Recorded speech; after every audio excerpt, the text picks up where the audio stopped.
Okay, we're going to work on the proper technique and kind of systems in place and patterns when walking with a walker for this patient. And so first, we have to get the patient from that sitting position up to standing. And so we made sure that the brakes were locked. That's going to be good for stability. You don't want that chair taking off from out behind the patient when she goes to stand up. So the brakes are locked. What I'm going to have the patient do is go ahead and push back and kind of push your bottom towards the front of the chair, and then I can have her lean forward. What she's going to do, nose over the toes. We have a good base of support. We can spread those feet out a little bit, and then she's going to lean forward and stand up. When we're doing this whole process of standing and then walking, you might hear me refer to the bad side. That's going to be the side that might be more affected, whether whatever pathology she might be having, whether it's an actual bad side like you might see with a stroke, or an orthopedic condition where her lower extremity might be affected in the knee, the ankle, the hip, that kind of thing. And so she's going to lean forward. I'm going to make sure to position myself on her bad side. She's going to lean forward on the count of 3. We're going to stand up. She's going to push with her arms, lean forward, and stand. So go ahead and stand up. And then I'm going to make sure she has her balance, and then she can go ahead and place her hands on the walker.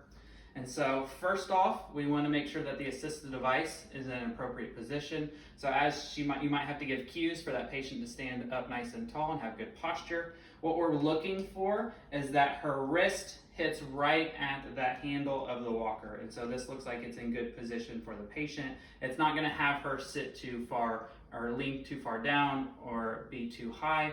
And so this is going to allow for proper walking and good posture while she is going with the walker.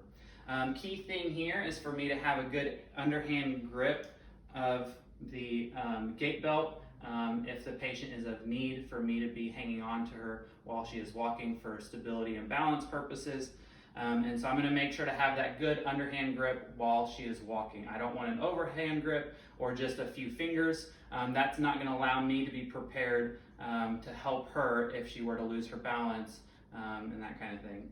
And so as she goes forward, you might hear this pattern often repeated. And so it's going to go assisted device, bad leg, good leg. So in this instance, her left leg is her bad leg.